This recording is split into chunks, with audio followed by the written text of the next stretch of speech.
जीवन में दुख है और दुख के निरोध का मार्ग है, इस सत्य को ना पहचानना यह अविद्या होता है। सम्यक दृष्टि के लिए यह जरूरी है और बहुत जरूरी है कि वो सभी तरह के कर्मकांड से,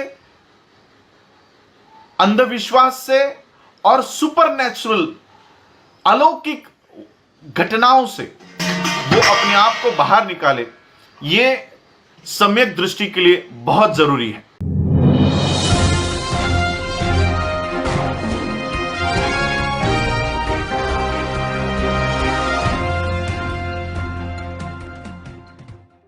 विश्व के सभी मेरे साथियों को राजरत्न अम्बेडकर की ओर से जय भीम, नमो बुद्धाय। द बुद्धायन इस धम्मा के 15वें भाग में आप सभी लोगों का स्वागत है। कल के भाग में हम लोगों ने देखा कि बुद्ध अपना धम्म की प्रचार और प्रसार करने के लिए, धम्म की देशना देने के लिए सारनाथ में आते हैं और उन 5 परिव्राजकों को अपना पहला धम्म उपदेश देना शुरुआत करते हैं। और वो जो 5 परिव्राजक है वो बुद्ध से पूछते हैं कि आप हमको आपका जो धम्म है ये हमको समझाइए। अब देखते हैं आगे। बुद्ध ने अपने धम्म को समझाते हुए इन 5 परिव्राजकों को कहा कि उनके धम्म में कोई भी व्यक्ति इन पाथ पर, इन मार्ग पर अगर चलता है, इन पथ पर अगर चलता है तो वो अपने आप को दुख से मुक्त कर सकता है। और ऐसे 3 मार्ग, 3 पथ बुद्ध के धम्म के हैं। पहला पाथ जो है वो है पाथ ऑफ प्यूरिटी, विशुद्धि मार्ग, या और एक हिंदी में हम लोग इसको अनुवाद कर सकते हैं निर्मलता का पथ। तो इस तरह का पहला पथ, पहला मार्ग बुद्ध ने इन परिव्राजकों को समझाया। बुद्ध ने इन परिव्राजकों को समझाया कि उनका जो निर्मलता का या विशुद्धि मार्ग है, ये इंसान को सिखाता है कि उसके जीवन में अगर किसी भी इंसान को एक अच्छा इंसान बनना है, अगर कोई भी इंसान एक अच्छा इंसान बनना चाहता है तो उसके जीवन में कोई मापदंड होने चाहिए। उसके जीवन में जो सिद्धांत होते हैं, ये सिद्धांतों को उसको अपने जीवन के ही सिद्धांत बना लेने चाहिए। उसके अपने जीवन के ही इन सिद्धांतों को वो जीवन के सिद्धांत बना लेने चाहिए। और ऐसे सिद्धांतों की निर्मिति, ऐसे सिद्धांतों का आविष्कार बुद्ध के इस निर्मलता के पद के सिद्धांत में है। और वो सिद्धांत क्या है? तो वो पहला सिद्धांत है कि मैं किसी को भी हानि नहीं पहुंचाऊंगा, चोट नहीं पहुंचाऊंगा और किसी की भी हत्या नहीं करूंगा। ये बुद्ध के विशुद्धि मार्ग का पहला सिद्धांत है, ये पहला मापदंड है। दूसरा मापदंड बुद्ध के विशुद्धि मार्ग के सिद्धांत का है कि मैं किसी भी तरह का असत्य वचन नहीं करूंगा, झूठ नहीं बोलूंगा। ये दूसरा मापदंड है। और तीसरा मापदंड बुद्ध के विशुद्धि मार्ग के सिद्धांत का है कि मैं किसी के भी चीजों को अपनी चीजें नहीं बताऊंगा, उनके ऊपर दावा नहीं करूंगा, कोई चोरी नहीं करूंगा। चौथा मापदंड है कि मैं किसी भी तरह की वासना में लीन नहीं रहूंगा, काम भोगों की वासना में लीन नहीं रहूंगा। और 5वां सिद्धांत है मैं किसी भी तरह के मादक पदार्थों का सेवन नहीं करूंगा। बुद्ध ने कहा कि ये जो सिद्धांत है, ये जो मापदंड है, ये हर एक व्यक्ति के जीवन में होने ही चाहिए। वो व्यक्ति अच्छा कर्म कर रहा है या बुरा कर्म कर रहा है, ये जानने के लिए हर एक व्यक्ति के जीवन में इस तरह के मापदंड और यही मापदंड होना बहुत जरूरी है। बुद्ध ने बताया कि पूरे विश्व में सभी जगह पर पतित लोग पाए जाते हैं। पतित का अर्थ होता है गिरे हुए लोग, जो अपने स्तर से नीचे गिर चुके हैं, निम्न स्तर के लोग। बुद्ध ने कहा कि यह पतित जग में हर जगह पर है, विश्व में हर जगह पर है। और पतित 2 तरह के होते हैं, 2 तरह के पतित इस विश्व में पाए जाते हैं। पहला पतित जिसके जीवन में कोई मापदंड नहीं है, और दूसरा पतित जिसके जीवन में यह मापदंड है। और ये जिसके जीवन में कोई मापदंड नहीं है, वो हमेशा ये पतित बना रहता है और वो इसलिए बना रहता है क्योंकि उसके जीवन में कोई मापदंड नहीं है। वो ये जान ही नहीं पाता कि वो पतित है, वो गिरा हुआ है, वो निम्न स्तर का है। और वहीं पर दूसरी ओर जो लोग पतित होने के बावजूद उनके जीवन में कोई मापदंड है, जो कोई स्टैंडर्ड्स है, वो हमेशा के लिए पतित नहीं रहते। वो उस निम्न अवस्था से उठकर उभरते हैं, खड़े होते हैं और उस निम्न स्तर के जीवन पद्धति को त्याग कर एक अच्छी जीवन पद्धति जीने का काम करते हैं। और वो इसलिए करते हैं क्योंकि उनको पता होता है कि वो गिरे हुए हैं, वो पतित है, उनका स्तर नीचे गिर चुका है। ये बुद्ध के उन मापदंडों की वजह से ये उन लोगों को पता चलता है। और इसलिए बुद्ध ने उन परिव्राजकों को बताया, पूछा कि अब मुझे बताओ, क्या बुद्ध के मेरे जो विशुद्धि मार्ग के सिद्धांत है, क्या ये सिद्धांत किसी इंसान को अच्छी जिंदगी जीने के लिए ये उपयुक्त नहीं है? तो सभी परिव्राजकों ने कहा, ये तो ऐसा ही है।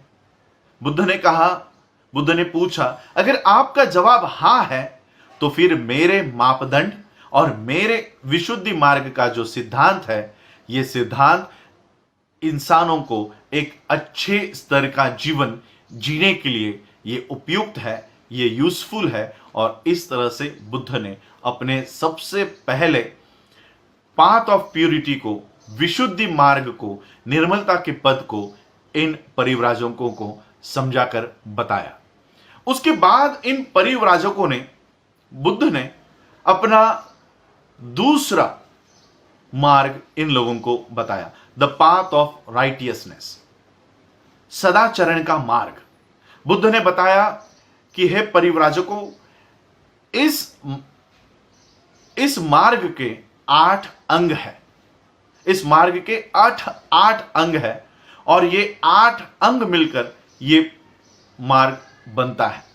इसका सबसे पहला अंग है इन 8 एलिमेंट्स का, इन 8 घटकों का सबसे पहला घटक है सम्मा दिट्ठी।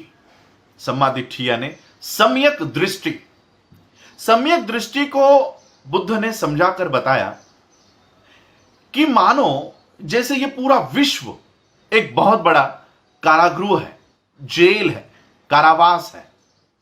एक ऐसा कारावास जहां पर अंधेरा है, पूरा ये जो कारावास है अंधेरे से भरा पड़ा है। और उसके अंदर जो ये इंसान है, ये पूरी तरह से अंधा हो चुका है, इसे कुछ दिखाई नहीं देता। और वो इतना अंधा हो चुका है कि उसको पता ही नहीं चलता कि वो इस कारागृह में एक कैदी के रूप में जी रहा है। और वो ये तक भूल चुका है कि उसके पास आंखें हैं और प्रकाश नाम की, लाइट नाम की कोई चीज भी होती है और वो प्रकाश पा सकता है। ये भी वो कारागृह में रहने वाला कैदी भूल चुका है।